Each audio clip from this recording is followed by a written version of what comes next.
All right, here we go. Welcome, welcome, welcome. Hello, hello. So if you're just joining, I'm Dani Klein Modisett. I'm the founder and CEO of Laughter on Call. And so just a little backstory about who we are before we get started. I'm going to share 8 tools with you.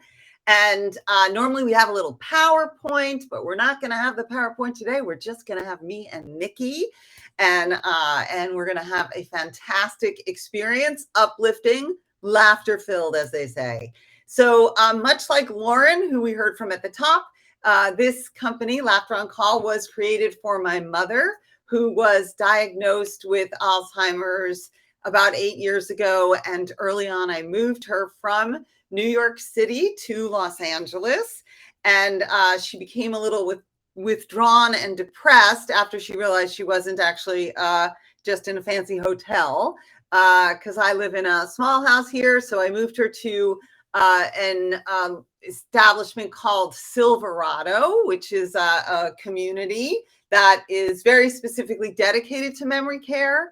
And I really loved their philosophy of turning fear into love. It seemed like a really open, warm place for her right in Los Angeles. And in any event, she realized that she was staying and she became depressed and withdrawn. And I was at my dentist and I was feeling really guilty. And of course, because it's LA, my dentist is like a life coach. And I was like, I just don't know what to do. I think I made a mistake. I really want my mother to be happy. I wish I could make her laugh. I just wish I could hire a comedian to cheer her up. And she was like, oh, you should do that. Why don't you do that? And so I put up on Facebook looking for a comedian interested in gerontology, paid gig. And my phone rang immediately. It was a friend of mine in New York. And she said, I have someone who wants to work with seniors. She's a comedian. She's like sitting on park benches. You should bring her over.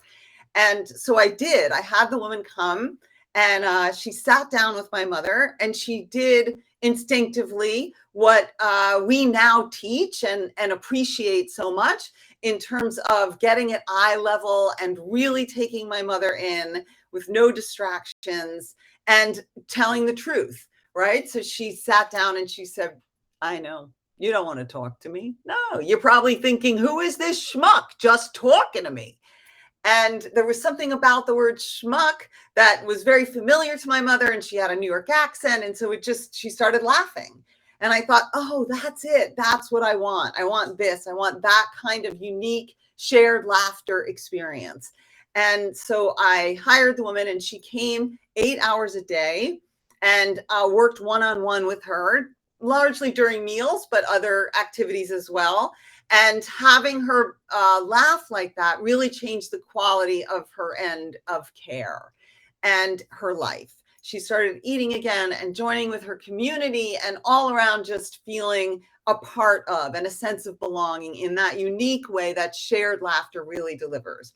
And so as this was going on, there were executive directors that said, hey, you know what? We see what you're doing and we would love it if you could train our caregivers and give our families some tools to create that kind of connection.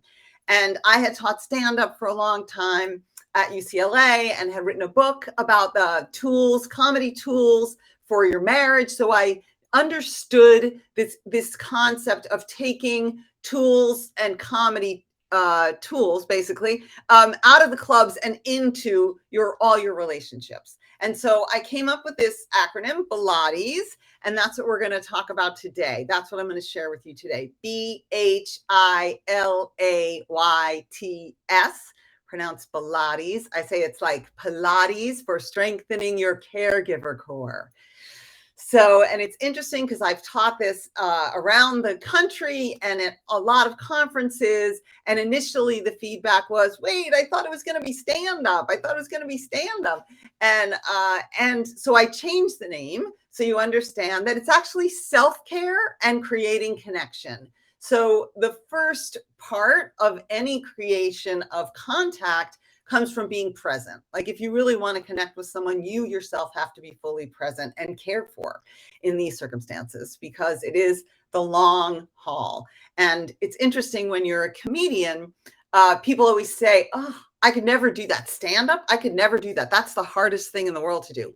But what I observed with the caregivers with my mother is really, really, I think maybe that's the hardest thing I'd ever witnessed. Like stand up is like maybe an hour, maybe you sleep with a waiter, like it's okay. It's going to be okay. But Alzheimer's and the amount of courage and perseverance for caregivers just seemed so unbelievable to me. And I wanted to be able to help and support in any way I could. So we're going to start with the B. And the B is for breathing, right? Which I know is a really obvious thing. We do it automatically, but conscious breathing and taking a moment to take a breath. The way I refer to it in this context is it's really just the smallest building block of self-care. Like in any moment in time, anytime for patience and for just giving yourself a break, it's the smallest block you can do. So what I'd love to do is bring Nikki in, and she is going to do some exercises with us. We're going to do some breathing, and we're also going to do a little bit of a physical and a vocal warm-up. And these are all techniques to just get us present. And they're things you can do, obviously, without us. They're things you can do before you start your day. They're things you can do in the middle of the day. They're really available to you at any time. So hopefully we can all see Nikki. Nikki, are you there? I don't know how to get my face seen from everybody, but it's wonderful to be here. And this will be an exciting thing to do, just verbally, vocally. And I think that would be really awesome if everybody is game and on board. And again, thank you so much for jumping in. We're going to give this a great improv try of doing this warm up without my face, which That's you're all okay, very Nikki, lucky. because I will act out everything that you're saying. So I will be an example for everyone. But we do encourage people, if you can, to stand up and move away from your computers and really commit. And then I'll do it with Nikki so you can all see. Here we go, Nikki. I love it. I love it. Okay, yes. The first thing we encourage, especially if you're doing this in person and on Zoom, if you are clothed on the bottom, we encourage you to always stand up if you're able. And if you're not, if you're in your wheelchair or you can't leave your chair at all or a couch, you can do all these things while seated. But if we're comfortable and able, we ask that you push away from your phones, laptops, computers, and we start walking in place. We're going to get that blood pumping, that oxygen flowing, because this helps to get our imaginations going. So like Dani's doing, I encourage everybody to get up, move those feet, walk with determination somewhere, use that imagination. And for example, Dani, where's a favorite place you like to walk to? I like to walk to the beach. Fabulous. Okay, so everybody, let's take a wonderful walk with Dani to the beach. Fabulous. We're getting there. We're walking. Okay, we have arrived. We are at Dani's favorite beach. I ask that everybody close your eyes. Let's get nice and grounded in this moment together. Perhaps you're in a pair of flip-flops, or maybe you're barefoot and you feel that amazing sand between your toes. Keep those eyes nice and closed. Maybe there's a beautiful breeze coming off the ocean. What do you smell? What do you hear? Maybe there's some seagulls in the background. What I ask that you do now is take those amazingly strong arms and reach them up to that big, beautiful beach sky. Take a deep breath in. On the exhale, after 3, I want you to let go of all your negative energy. Here we go. 1, 2, 3. Ah! Fabulous, fabulous. Get those arms right back up, right back up. We're reaching up for the sky. This time, I want you to reach for a favorite happy word. A word that makes you happy, makes you giggle. On the count of 3 on the exhale, share it with everybody. If you can turn yourselves off mute, hit that mute button. Here we go. 1, 2, 3. Dynamite! Wonderful, wonderful. Now, we all know that you're an amazing bunch of caregivers, and we know we have personal goals. So on this last reach up to the sky, get on those tippy toes, reach past those clouds because we are reaching for a goal. Perhaps it's personal, perhaps it's for your family, whatever it is, your goal. When you have it in sight and in hand, on the exhale, I want you to say, we got this. Here we go. 1, 2, 3. We got this. Wonderful, wonderful. Okay, now we get tight in our bodies, especially over Zoom and also in person. It's really important to stay loose, remind ourselves we are alive. We can be animated. So gently roll out those shoulders like Dani's doing. Maybe you roll your neck, always listening to your bodies because some days we're looser than others. Great, we're getting in our shoulders. We're getting on our shoulders. Oh, wait, Dani, look to the right of you. That's right, my friend. There's a hula hoop, everybody. Everybody's got an imaginary hula hoop. Take it in hand. Hula your body through that hula hoop. And let's get hula in. Wonderful, wonderful. I hope you're all doing it with us. Dani's killing it. She's getting in her hair. She's shampooing. Fantastic, fantastic. The hula hoop. It's to the hips. It's to the knees. It's to the thighs. It's to the ankles. Boom. We kick off that hula hoop. We don't need it anymore. But what we love to do at Laughter on Call is send energy to our fingers and our feet. And what we like to do is pretend we're a bunch of chipmunks climbing up a tree. So I ask that you take your fingers really hard to your palms, make your best chipmunk face, and start chipmunking up that wall. I'm going to count to 10. Go, chipmunks, go. 1, 2, 3, 4, 5, 6, 7, 8, 9, 10. Dani, that was great chipmunking. You should feel some nice energy in those fingers. Wonderful. Maybe you were a raccoon or a New York City rat. Whatever you were, you did great. Okay, fabulous. Now, we have to stay present in our voices. Our voices matter when we're in the room, when we're with people, and when we're on the phone.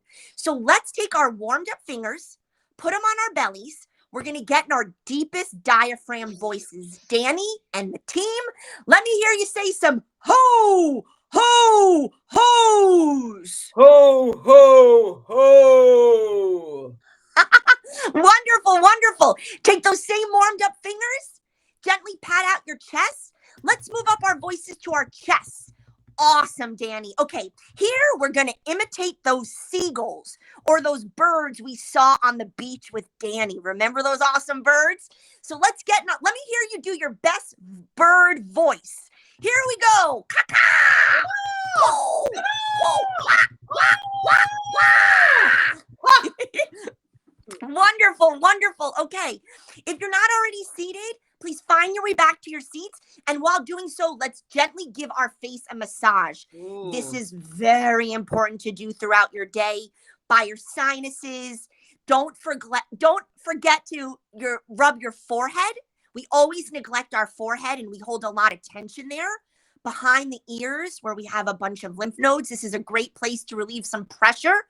Fabulous, fabulous. Now, perhaps we're eating a beach snack. We got to keep our mouths loose. So Dani, chew up. Everybody chew up on your favorite food. Wonderful. Chew down. Blah, blah, blah, blah, blah. Fantastic, fantastic. Now, I put something in the chat earlier. So everybody take a peek in the chat. It's one of Dani and mine favorite tongue twisters. We need to keep our tongues loose. And again, we do this with a tongue twister. Tongue twisters are great to help with pronunciation. They also can help with memory. And when you do it together with your loved one or your family and you say it together, it reminds us all of the magic of being spontaneous and silly together because we all get to make mistakes because there are no mistakes and be spontaneous. So I ask that we say this one 3 times as fast as possible. Dani, I'm with you. I encourage everyone to turn their mute buttons off and let's do it together.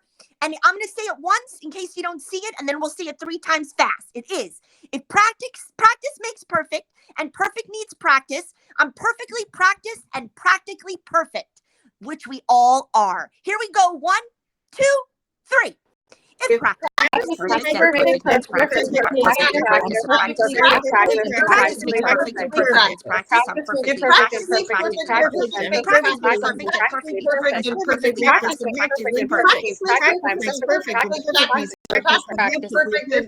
makes I'm perfectly practiced. That was wonderful. Thank you all so much. I hope you give yourselves a big squeeze, a big round of applause, because Dani, these amazing dynamite humans are warmed up and ready for some more Pilates. All right, awesome. Thank you for throwing yourselves in. I have so much to say about that, interestingly, because I've run a lot of workshops for people in communities. And what's interesting about all that we just did is that it's definitely what you can do this with people at all different cognitive levels. And I think the other thing that I really like to emphasize with Laughter on Call, which is actually the S at the end, is this willingness to be silly and to allow yourselves the freedom to be silly. And so we really actually emphasize that throughout. Okay, so we've done our breathing. We feel more present. If you want to send anything in the chat about that, of course, I'd love to hear anything you have to say. Maybe some tips and tricks that you use to stay more present. And okay, so we're moving on to our H. So H is for honesty. Oh, dance improv. I love that. Yes, dance and music are wonderful. So we're moving on to H. So H is for honest, right? Because with comedy, they say, oh, it's funny because it's true, because you have the courage to be honest. And so this is something that I really observed a lot in different communities where people are uncomfortable and afraid to be honest. And it actually does a disservice to the person with the illness because they are very, very sensitive. As the cognition declines, they actually become more sensitive to everything around them, and energy, for sure, energy. And so kind of feeling the need to say, everything's fine, you're fine, right? Everything's fine, everything's good, right? You're good, is actually not honest and not truthful and gets in the way of really connecting. So something that we talk a lot about is this way of communicating that is honest, but with compassion, right? And empathy. There's no reason to be brutally honest. So we definitely like to take the time to take in the room and really be truthful, as that initial comedian did. And I'm curious what you might think, and I don't know if we're able to put this in the chat, about why someone might not be honest. Any thoughts about honesty in the chat? Let's see. Fear. Oh my gosh, Mary, that's exactly it. Fear and shame. And it's so interesting because also it makes you feel vulnerable and right, and not want to. Let me see what else is said here. This is so great. Right, exactly. Guilt, fear. But actually what it does is it denies the moment, right? And it keeps you from real connection. I mean, the interesting thing about laughter and what has come up over these 2 years with like laughter and Alzheimer's, why would you put that together? And it really has to do with being fully present and having the courage to be honest in the moment, because that's what an audience wants out of a comedian. They want you to say what they can't say. So in this context, as long as it's said with love and empathy and understanding, you create a real connection. And that was the point I wanted to make, is that if I could call the company Cognitive Engagement on Call, I would have done that. But I think that the laughter is the way in. So it's not that you're looking for like laughter every second. It's that being open, and these tools in particular allow for laughter to occur. And that's and connection, real honesty. I remember we used to do these interactive storytelling shows where we would create a set of circumstances. We're on a cruise, we're on a college trip, and we did one about the Titanic going down, and there's a waiter, serving drinks to everyone. And I went up to this one lady and was like, what would you like to drink? And she said, shut up. And I thought, oh, that's so good, because she engaged, and then we were able to go from there and say, oh, what is bothering you? What would you like? What would you prefer? And just this idea of really meeting them where they are. very common phrase in Alzheimer's caregiving, right? To meet people exactly where they are. And honesty and having the courage to be honest with love is such a great gift for everyone, because it actually creates a lot of tension to pretend that something's not happening. It creates tension. We just did that like jaw work. It frees up your energy. If you don't have to pretend that something's not happening, you have more freedom to be present. And okay, so we're moving on to the I. So the I is about imperfection, which actually goes hand in hand with honesty, right? Because you're able to accept that it's not going to be perfect. And I know there's so many reasons why this is valuable. So it's particularly valuable for family members, because one of the big challenges that I found is people being afraid that they're not going to do it right, so they don't come at all. And I think someone said, Lawrence maybe said that earlier, that this fear of, it's fear, right? And I noticed that my father died of cancer 25 years ago. And people came and they visited. They start the meal train, and they, the prayer circle, and everybody read to him, and until the day before he died. But then I found that with Alzheimer's, pretty much within 6 months after my mother was diagnosed, people didn't show up. And because it makes people so uncomfortable. But also, I think the thing is that there's always going to be those people that say, I just want to remember her the way she was. Ew, not a fan of those people. But there are even more people, I find, who would come if they weren't afraid they were going to screw it up, or say the wrong thing or do the wrong thing. So this whole idea of imperfection is such a wonderful tool and thought to have. And I know for comedians, the imperfection is actually where you find the funny oftentimes. And so being able to embrace the moment. And I also think it's interesting, comedians have routines, right? We have routine. We do a set list. We're going to do the parking bit, the traffic bit, the food bit, blah, blah, blah. And then we go to work and we're on stage, and then there's what actually happens in the room, right? And so if we're so committed to our routine, the way we wrote it, we're going to miss the moment. And I think that's really true of caregiving as well. Like, obviously you have your routine for the day. You're going to get dressed, have breakfast, maybe do some coloring, and you have a certain idea of how the day should go. And then there's like the day, like what really happens. And so to give yourself that flexibility throughout the day and just, again, breathe, move on, just work with what is right in front of you. So all of these tools actually are about having the courage to be in the moment and take yourself off the hook. You're already doing 9,000 times more than most people will do. So, and it's this whole idea of accepting imperfection and embracing imperfection is where you're going to find the connection and joy and laughter and being able to laugh about it. So like taking yourself off the hook. And the next tool is L, and that is for letting go. And I always love to move from imperfection into letting go, because mistakes happen. Things happen. They don't go the way you want them to. Certainly when you're doing stand-up, you say a joke, it doesn't work. You can't sit in that moment, right? You have to be able to let it go and get on to the next moment so you can be present for the next moment. And this is something that I really found with caregiving with my mother, that in a moment, she would be mad. She looked so mad at me. And I was just like, and then I would look away, try to compose myself. And I'd look back, and then she's like laughing and smiling. And I was like, so if I'm so in that earlier moment, still ruminating about, what did I do? What's wrong? I'm going to miss the next moment.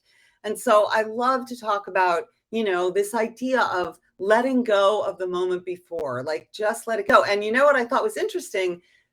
Some of the football players from the Super Bowl were interviewed about how did you do it? And they literally said, we had to let go of the moment before. I don't know if any, I'm in LA, so we were very focused on the Super Bowl, and they did have to let go of the moment before, and so that's something that we always, it's a mantra. You can just say, I'm going to let that go. It's a discipline. So what I'd love to do, because I think we have the time to do it, what I always do for this is just a short meditation, because meditation is a wonderful kind of microcosm or exercise for teaching the brain to let go. I mean, literally, you're just getting, as the clouds pass, let the thoughts pass like clouds. So that's what I'd love to do right now. So why don't we all get comfortable? If you can, put your feet on the ground. It's a lovely Friday afternoon. We're all so lucky to be here and have each other. I love this community. So let's take a moment. I'm going to actually set a timer so we don't go for too many minutes with this. I'd say we're going to do a 4-minute meditation, okay? So here we go. All right, great. So let's close your eyes, sit up, or you can even lay down. How about that? The beauty of the virtual experience. Okay, so we're going to start with our toes.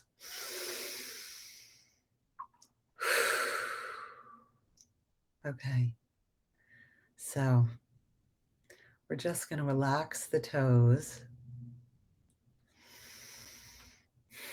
Just send a thought down to your toes.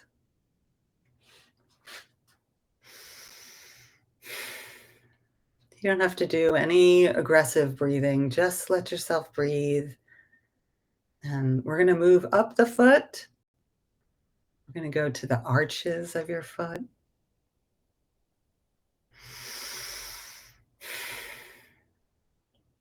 And then your ankles. And if any thoughts come in, just let them float by. We're just focusing on relaxing our body. That's all we're doing.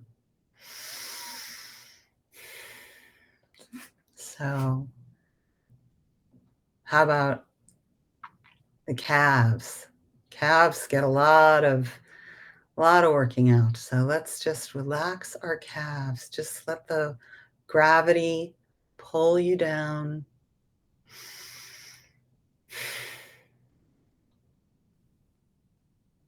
We're going to move up the leg to the knees. Wonderful. Just send some air to your knees. Just a little relaxation message.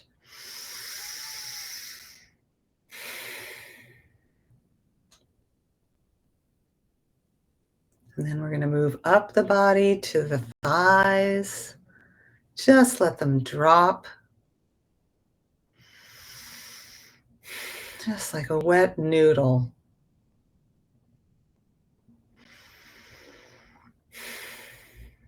Let them sink. And then we're going to move up to our hips. Just let all that tension from the week, just let it drop. Maybe send a little air to your hip bones.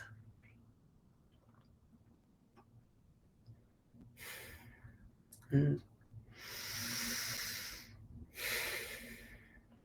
we're going to move up to our stomach. If you want to make a noise, you can. Just let it all go.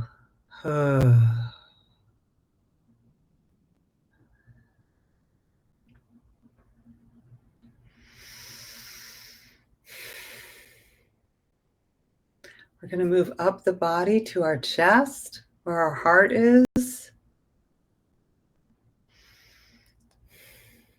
And just send some oxygen and some peace to your heart.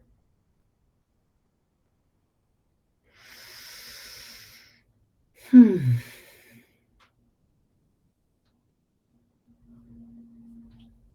then up to your clavicle and your neck.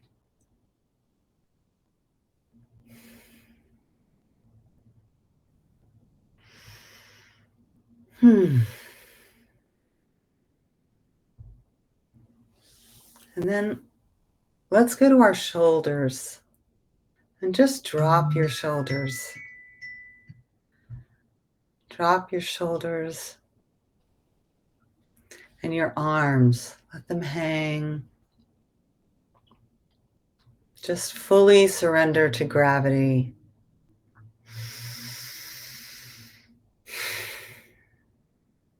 And your fingers, our hands are so busy all the time. Just let them drop completely.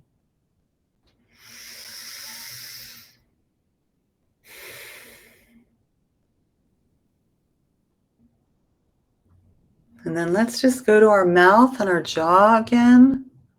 Just let it drop. Let your whole face just drop.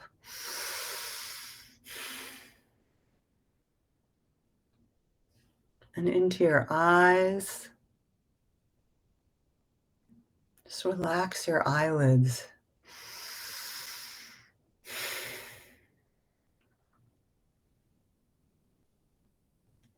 And then I just want to move just to the top of your head.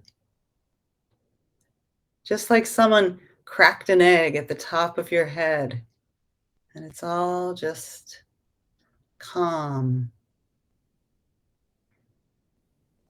Just let it go all the way down.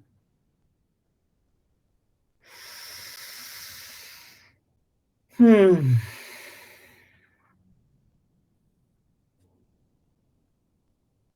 then we'll slowly open our eyes and come back.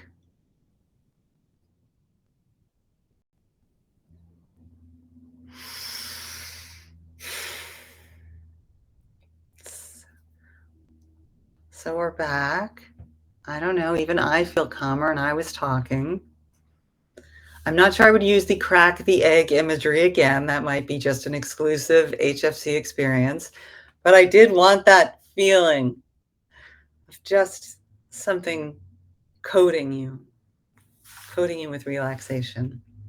So that's my favorite exercise or suggestion for training your mind to let go of the moment before. And I just joined something called 10% Happier. I don't get any kickback for saying it. It's really lovely as a meditation tool. And of course, there's Calm. There's so many great ones out there. And it's worth it.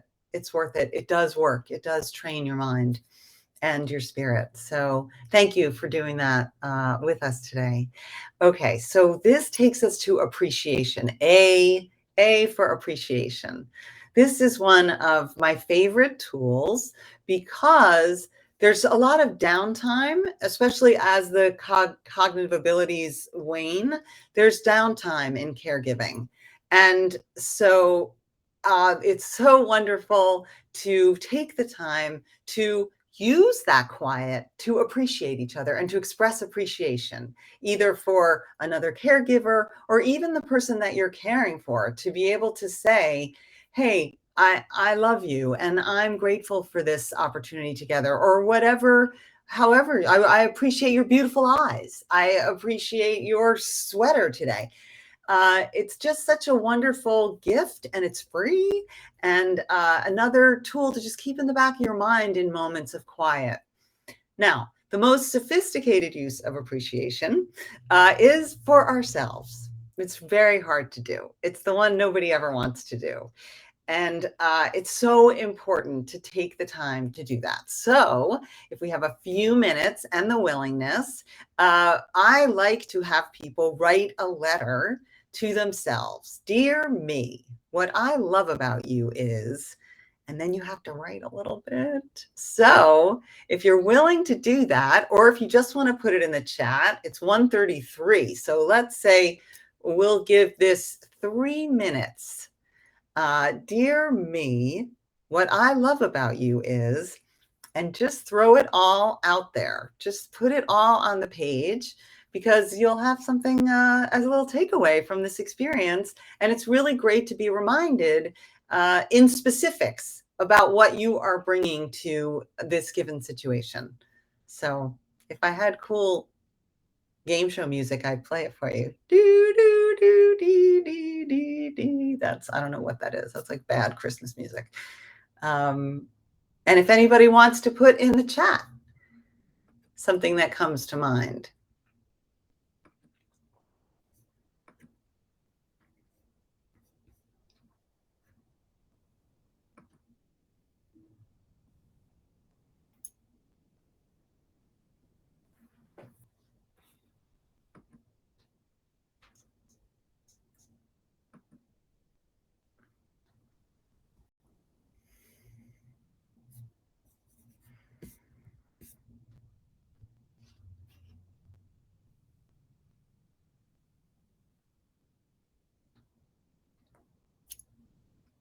All right, I'm not going to read them out yet. I don't want to interrupt anybody.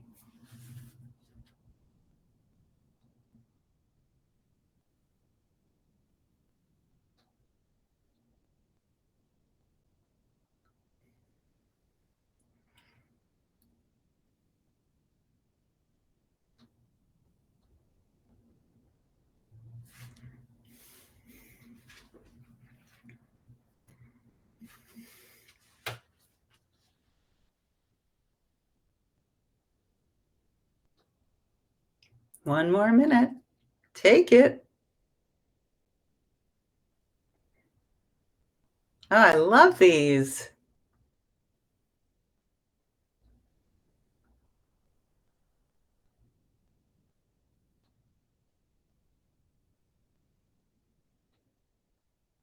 All right, here's some that came in. I love the idea of, I love the idea of using this with caregivers. Yes, everything that we're talking about today, and I'm happy to send over to HFC like a one sheet with all the tools. That would be, a real gift to, it's all ideas that you can share with your people who also have to caregive, right?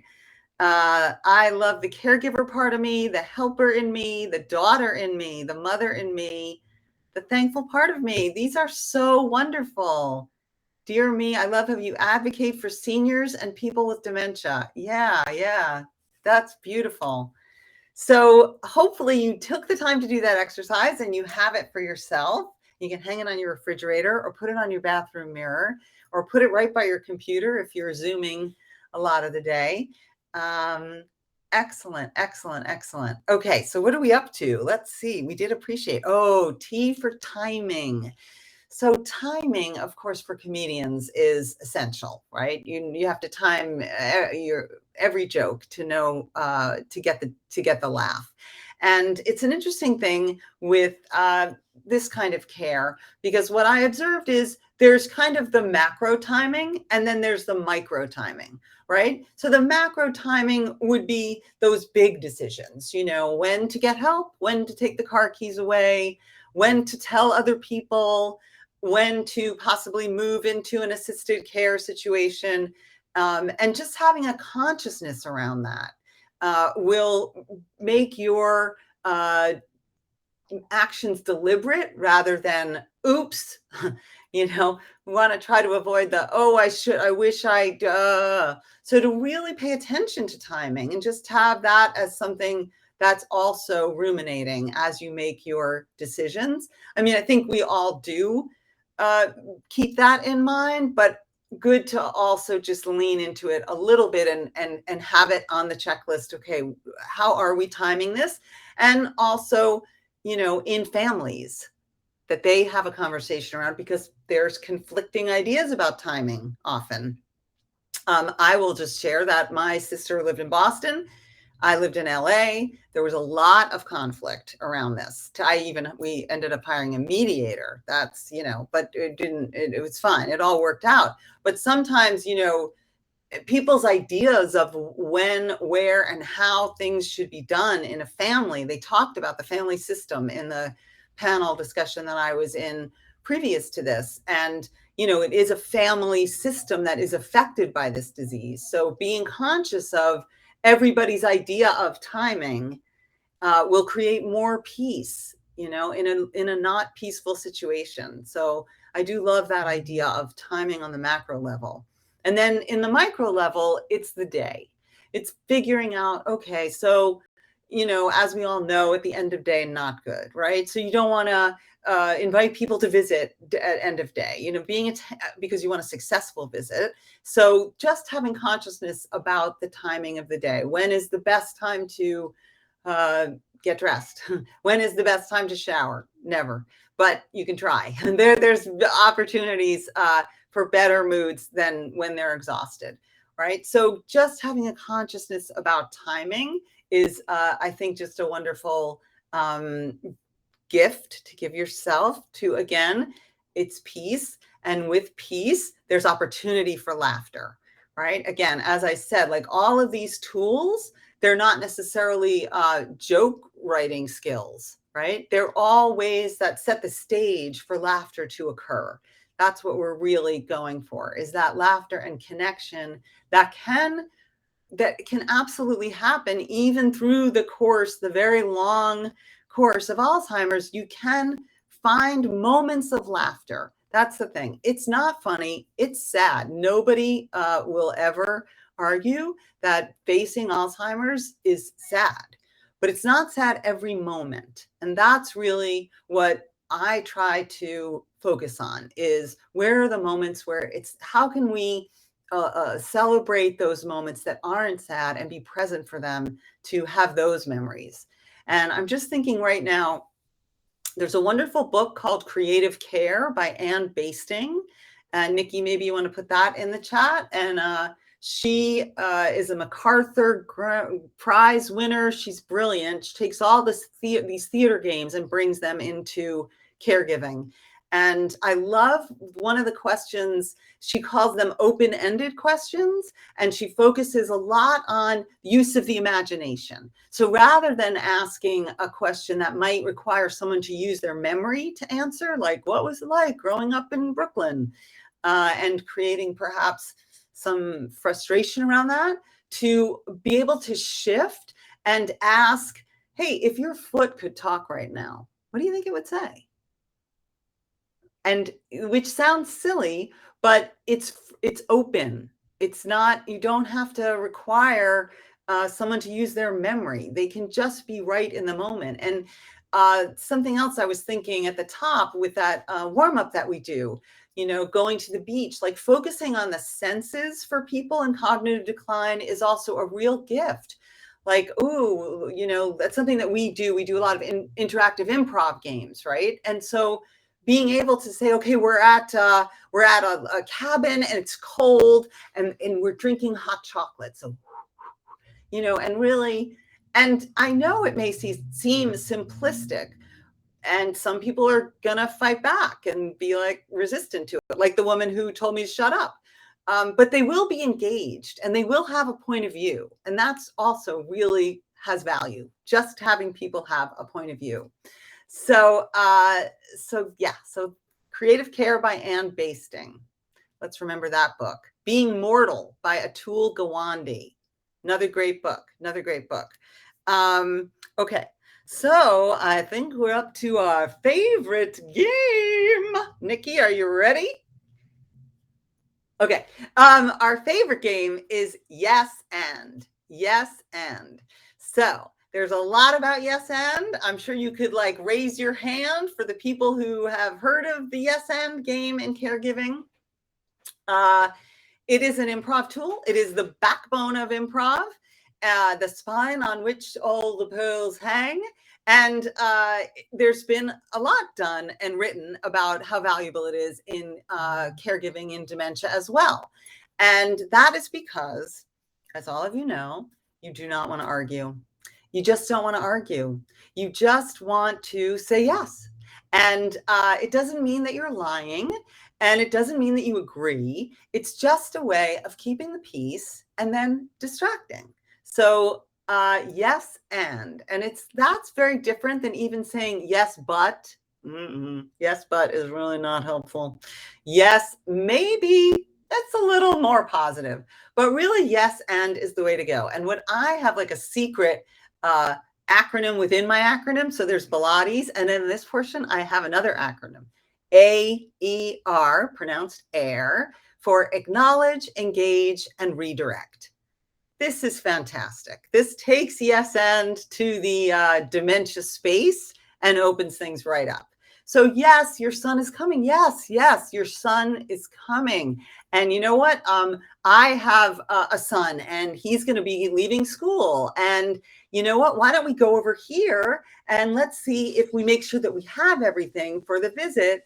And then why don't we have a snack? So in that time, you've gotten the person off of the anxiety of when is he coming, and redirected. So I really love that, taking Yes and to the next level of acknowledging so that they feel seen and heard. You're not saying, no, that's not true. And I know none of you would ever do that, but I have seen that done, usually by offspring who are really freaking out. But you're able to say, yes, that might actually happen. And we're going to do this to prepare for it. And let's go over here. You're frozen. Hello. I'm frozen? No, you don't look frozen. I still see you.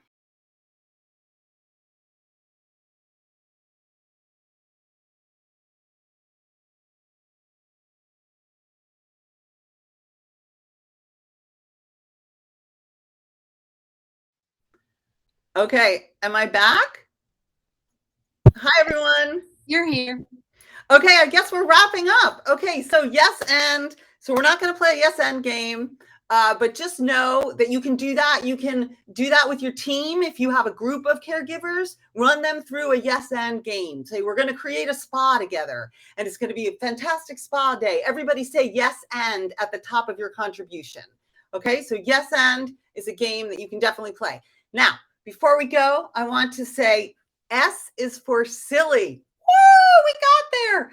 Okay, here's the thing. In end stage, and even when somebody's just very angry, you can be silly. You can put on music, you can dance, you can sing off key, you can do anything.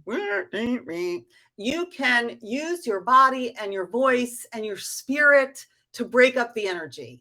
And that's what I recommend. That's like when you've done all this and you're fully present and you're free, you are free to have a human connection. In the end, my mother had no language, but that's when I was able to make her laugh again, by just doing something silly and working off the moment with her, just mirroring back. Another thing, mirroring. Oh my gosh, I still have so much to say. Mirroring never goes away. They are able to mirror back your energy and what you're doing. And that is a form of connection. That moment when you make a face and they make the face back, oh, it's beautiful. So that is, they're going to throw me out of here any minute, but it's been a pleasure to be with you. And thank you so much for what you do. You are, I bow to caregivers. And if you have any questions, you can reach me at Dani@laughteroncall.com. We are laughteroncall.com, the website thing, if you want to check us out. We're doing virtual, but we are coming back in person. And it's my honor to be a part of HFC and to be with all of you. Thank you for showing up and taking the ride. So I don't know, if anyone has a question before they throw me out, you can send a question in the chat, or we'll see you at the next one. Normally we have fantastic music playing as we leave. Da, da, da, da, da, da, da, da, da.